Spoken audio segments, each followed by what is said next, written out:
Hey everyone, welcome to another video from the Grove Studio. Today we're going to talk about masking in Lightroom. Now we've talked about masking in Photoshop a lot and you hear a lot about that because it's super crucial to editing interiors. But you don't often hear about how you can mask things in Lightroom, but it's actually a pretty cool trick to know and it can be really helpful during certain types of edits. So let's dive in. We're going to start with this shot of a bar, and you can see that it's got some really great marble tile detail in the backsplash, but it's a little bit too bright. Now, this photo has not been edited at all, but I wanted to make sure that it had some bright areas so I could show you exactly how this really cool tool works. The first thing you want to do is you want to zoom out. I like to go to 1 to 4, but you can also do 1 to 8. It's kind of just a personal preference. Then we're going to go up here to the adjustment brush. And you're going to make sure that your brush is nice and big. You're going to make sure that your auto mask is selected so that you are auto masking. This is basically what tells Lightroom to do the thinking for you. And then you're going to make sure that this box is checked to show selected mask overlay. Now to turn this on and off, you can also press the letter O on your keyboard. And I want to first show you, if we didn't have auto masking on, what this would do. So you would probably typically use a smaller brush and you would say, okay, I'm going to select this whole area here. But it's really difficult to get it really precise. And so what ends up happening is you have a lot of edge work to do, right? You have to go back and do a lot of cleanup. What we can do with auto masking is let Lightroom make those selections for you.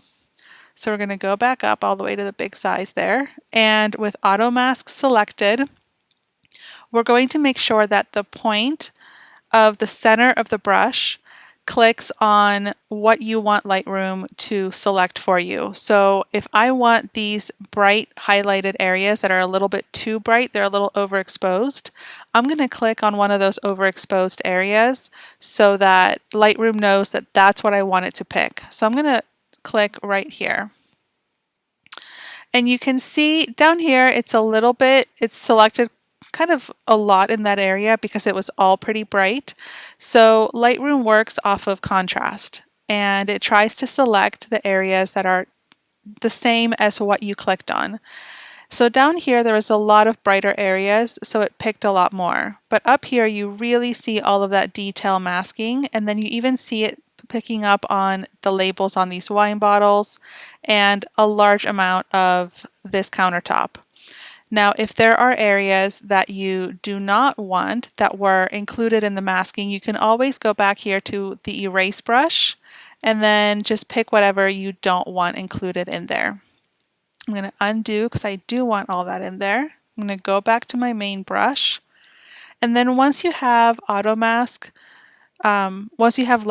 auto mask select all of this stuff for you, then you can turn off that mask overlay. So I'm going to use the letter O, and now I can see my changes. So I can go up here and make changes. Maybe I want to darken the highlights and slightly darken the exposure. And if I turn this on and off, I can see the difference that it made. So it's a quick way to select areas that would otherwise be really time consuming or just not really doable in Lightroom. So let's jump over to another example. This is an exterior from a winery here in the area, and maybe I want to darken the hills back here. So there's actually a brush here I'm going to go ahead and take off. And so maybe I want to darken these hills back here. So same thing, I'm going to stay at 1 to 4. I'm going to make sure that my overlay is selected. I'm going to make sure that my auto mask is selected. And then I'm going to click somewhere right up here. Now you can see it did select some stuff down here on the face of the building. So I'm going to take my erase brush and I'm going to erase a lot of that stuff. But doing this type of cleanup is a lot faster than if I were to try to do some really intricate masking, especially when you're getting around these trees. It would just take far too long. So for example, if I look here, you can see that the masking around the palm tree here has gotten really intricate. So it does save a lot of time. Now, another thing I want to mention is if I wanted to add onto this mask, so say for example, I wanted the palm tree included, I can just keep clicking and Lightroom will keep adding to my selection. So I can click on several areas until I get the type of masking that I want. Now I'm going to delete that one and go back to the original masking that I wanted, and I'm going to erase from this front of the building.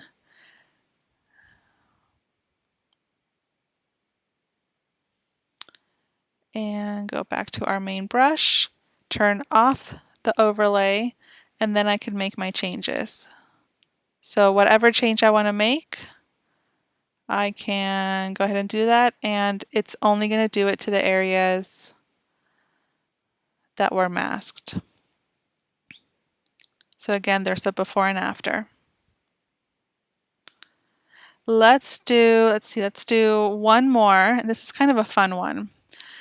So there are a couple of ways that I could have used it in this photo. One is to look at the highlighted areas. So this doorway, it's completely blown out. This photo is actually one of several layers. It's several bracketed layers that I used for the final photo, but I wanted to use it as the example for this tool because it did have some really overexposed areas.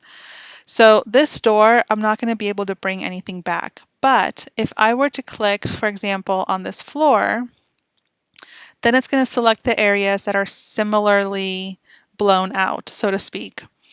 And I'm going to turn off the overlay. And then, for example, I can go in and reduce those highlights and probably warm that up just a little touch. So let me see. It's a really subtle difference, but you can see there in the floor and in the back corner of the cabinets that it did tone down those highlights. Now, another thing that I can do here, which is kind of fun, and you can use it to change colors. Now, I'm going to use it, for example, I'm going to do a new brush, and I'm going to use it for this curtain.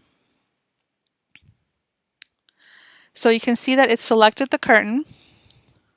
Oh, there we go. It selected the curtain, but it selected all this other stuff as well. So I'm going to go ahead and erase everything else that I don't want in there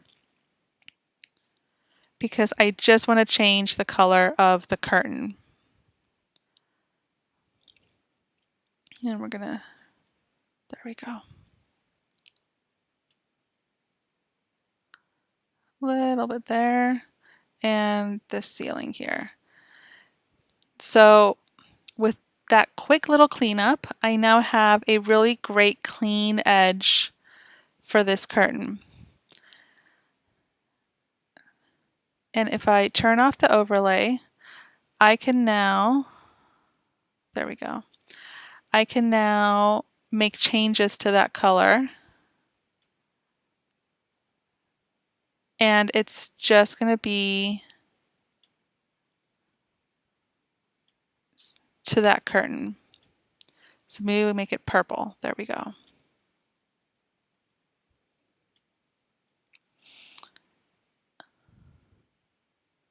So it does have some really creative uses. This is really handy when you're doing things with products or when you're doing portraits and you want to change maybe something in your subject's outfit, but it's just a great tool to know about. One last example to share with you. We're going to look at this one. Now this one has some really bright areas here on this little trellis. So we're going to turn on our mask overlay. Make sure that we're in our A brush with auto mask turned on. We're nice and big. And I'm going to select one of these really bright white areas. And you can see it did a really good job of picking out the bright spots. So I'm going to turn off the overlay And we're going to start playing with the exposure and the highlights so we can tone that down. And already it feels a lot more even. Now if I turn this on and off and you're looking at that trellis, you can see that difference. So it's a great way of quickly selecting really intricate patterns that need to be corrected. I especially love using this to tone down overexposed areas that are able to be pulled back by adjusting the highlights, but you don't want to go through the tedious trouble of having to brush all this little detail. So that is it, guys. That is the auto masking tool in Lightroom. I hope this has been really helpful for you, and I hope it comes in handy next time you're doing some editing on your next client's photo shoot. I will see you guys in the next video. If you are not subscribed to the YouTube channel, please go ahead and hit subscribe. And if you like this video, hit like. If you have any questions or comments, please leave them on the video or on the blog post. And thanks so much for watching. I will see you guys in the next video.